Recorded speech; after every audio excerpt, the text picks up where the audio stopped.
this idea that what the physicists are talking about when they talk about particles and time and space in the universe and black holes and white holes and wormholes and all this kind of stuff, what they're really talking about is what thinking is.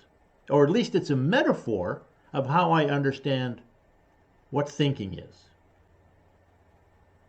Now, I haven't heard anybody else, I don't think, I don't think I've heard anybody else talk about this. That what quantum physics is describing is our consciousness. There are a few people that kind of nibble around the edges of that. I mean, there's been books over the years talking about, consciousness and reality, and our experience of being human is somehow analogous to what the physicists are talking about with, particles and space-time and things traveling faster than light and that sort of thing. But I've been thinking about this for around 50 years or more. And it blows my mind how many parallels I can see with it, right? So I was going to talk about some of that just now. I mean, just kind of summarize it, because I've been talking about it for the past couple months. But so the first thing is that what the scientists are talking about is, see, they have these two theories, right? One is quantum mechanics, which describes the infinitely small things, quarks, atoms, that sort of thing, right? And they have this relativity theory that describes infinitely large things, galaxies, wormholes, time and space and the speed of light and all that kind of stuff. And what they've been trying to do for the last 100 years is put those two theories together. And they haven't been able to do it until quite recently. Now they have a couple of theories which they think combines what they know to be true about relativity physics and what they know to be true about quantum physics. Because they have experiments that prove that each one of those is true. They have lots of proof that quantum physics, how they understand quantum physics, it's true. And they have all kinds of experiments that they've done to prove that what Einstein said about relativity physics and the macro is true. But they haven't been able to figure out how to put the two of them together. So they have a theory of everything, as they call it, right? Well, what I think they're describing with both of those theories, they're describing how consciousness operates, how consciousness takes a possibility and makes it real, like I did when I went to England and did a talk in Bournemouth, right? So what they've done now, this is quantum mechanics. What they figured out is that every particle is surrounded by a whole bunch of virtual particles, what they call quantum foam. Have you heard this expression? Anybody heard this expression? Phil? Quantum what? Quantum foam. Foam? Yeah, like foam on a bottle of beer. No, You haven't heard this? You haven't heard this before? No. Well, you're going to hear about it. You're going to hear about it right now because I'm going to show you. But this is how they describe particles. I mean, this is physics. This is not, metaphysics. This is not, religion or something. This is quantum physics, right? So what they say is that every particle appears and disappears instantaneously. Boop, boop, boop, boop, boop, boop, boop, And so surrounding every particle is what they call this sea, or what they call foam, quantum foam. It's like a big, foam, because it's like in 4D, right? 4 dimensions. And so some of these virtual particles end up becoming real, and other ones don't, right? That's what they're talking about. Well, to me, this is a perfect analogy of what thinking is. Like last week I mentioned, and I made that little video about, when we're thinking of the past, it's a quantum reality, right? When we're thinking of the future, it's quantum reality. It's virtual reality, right? So a thought is a virtual reality. Like when I first thought of going to England and doing a talk, that was a virtual reality, right? And then when I went there, I was actually doing the talk. That was physical reality. Well, now it's virtual reality again because it's not physically real. It was only physically real for one day. You follow me? Mm-hmm. So before it happened, it was an idea. When it happened, it was actual. Now it's just an idea again. A memory. It's a memory. So I call all of those dreams. I use that word dream to mean virtual reality, right? So I would say I had a dream of going and giving a talk in Bournemouth. I went to Bournemouth. Boom! I appeared physically. That was physical reality. And then after it was over, now it's just a virtual. It's just an idea again, right? And you could just dream about it. Which I would call a dream. Dream to me equals memory, idea, thought. All of those I call dreams, right? So I got a little video here. I'm going to show you this. So this is physics I'm talking about now. This is quantum mechanics. This is what the most intelligent scientists in the world studying quantum mechanics, this is what they've come up with, right? So I'm going to share my screen here. I got a little video. It's only a couple of minutes. This guy's explaining the quantum foam, right? Although the idea of massive photons already sounds pretty crazy, QED isn't done yet. If you follow that idea a little further, you'll find that QED predicts that nothing is really something. I'll wait while you process that last sentence. Nothing is really something. So let's see what that means. We'll start by taking this box, which is filled with air. The next step is to take all the air out of it and shield it so there are no external energy fields seeping into it. With nothing inside, surely it's empty, right? Well, let's start zooming in. Maestro, can you zoom a bit? Nope, not seeing anything. Maybe a little more? This isn't getting us anywhere. Time to pull out the big guns. Maestro, can you do the quantum zoom? The image you're seeing gives you an idea of the smallest quantum reality. The flickering colors represent the constant creation and destruction of matter and antimatter. Electrons and antimatter electrons, quarks and antimatter quarks, they are created from nothing and disappear back into nothingness. We can see that when we look at what is going on at the smallest and most quantum of scales, that empty space is actually extremely busy. Scientists have a name for these effervescent subatomic objects. They are called virtual particles. There are lots of other ways to visualize this, but one way is to think of the foam on a particularly fizzy root beer. If you look closely, you can see bubbles appearing and disappearing in an ever-changing way. For this reason, some scientists call these virtual particles quantum foam. Yeah, I know. This just sounds entirely impossible. So how do we know it's true? There are lots of reasons, but we can talk about two that are really totally cool. Okay, could you hear that? Yeah. I turned it up. It's a little low. Sounds a little low, but yeah, I'll adjust the volume when I process this later. So this is what they're talking about, right? That when you look at the smallest piece of the universe, the smallest thing in the universe, right? What you realize is that these particles, which make up physical reality, they appear and they disappear just like a bubble in a piece of foam, like on a beer, right? It's like they pop into existence and then they disappear again. They're here and then they're gone. I mean, it's this boom, boom, boom. This is what reality is, right? It's all these quantum fluctuations of the quantum foam, right? Now, to me, this is what our life is, right? Our life, as I tried to show in that little video last week, we have a thought. It just pops into existence and then it's gone again.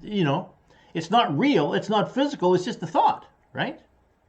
But if you hang on to it, like the idea of taking a trip to England, and you work with it and you work towards it, then what can happen is that one of those ideas can end up manifesting as physical reality. So for me, that what they're talking about with all this fancy quantum electrodynamic mathematical stuff that which I don't understand. I mean, I don't understand any of the mathematics. But if you've heard of people like Richard Feynman or Stephen Hawking, right? This is what they're working on. This is what they're doing. This is all the fancy mathematics that they're doing. This is what they've come up with.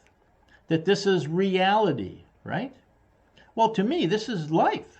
This is my life. You know, I have an idea. I want to go to the store and buy a loaf of bread. You know, I have a thought. I have a dream, I would call it. You know, virtual possibility.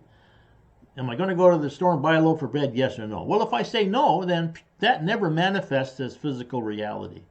It's just a virtual reality that never manifests, right? But if I decide to go to the store and buy a loaf of bread, then I buy the loaf of bread, I'm in the store buying the bread, I come home, I got the bread now. That bread is materialized in my reality. It's sitting in my kitchen. That is a physical manifestation of a virtual possible reality. You follow me? So that's what they're talking about. So in my opinion, what they're talking about in terms of physics, quantum physics and relativity physics, is the way our consciousness operates. A virtual particle equals a thought, a dream, an idea, right? Like right now, Phil's trip to the East Coast is a virtual trip. It's not real. It's not physical. It doesn't exist anywhere in the physical world, right? But he's putting a certain amount of energy into planning this trip, and all things, you know, if all things unfold as they should, then that will be a physical reality for him in a few months, right? I'm not sure exactly when you're going, but you're going to be there. July 24th. Okay, so at the end of July, you're going to be in that reality, which is at the moment only a thought. It's only virtual, right? At least as far as you're concerned. Mm-hmm. Other people are already there, you know, the people that live there. And to them, you're a virtual reality, right? So to me, what they're talking about is exactly what we've been talking about, or I've been talking about for the last few months. That an idea, a goal, is a virtual reality. If you work towards it and you create it, you manifest it, then it's a physical reality. But it's not going to last forever, right? Anthony Hamilton speaking in Bournemouth, that only lasted for like a couple of hours. And then it was a memory again. So it was a non-physical reality for a long time, or, you know, in my case, about 5 months. And then it was a physical reality for 2 hours. And now for the rest of my life, it's going to be a memory, which is another virtual reality. So when I hear these physicists talking about, you know, you have this foam, this kind of field, this cloud of possible particles, which are not physical, they're just mathematical constructs, right? And then, boom, you have this physical particle, and then it's gone again. And there's all these cloud of things around them. Now, the interesting thing about these virtual particles, they know that they're real because they can measure the effect of them.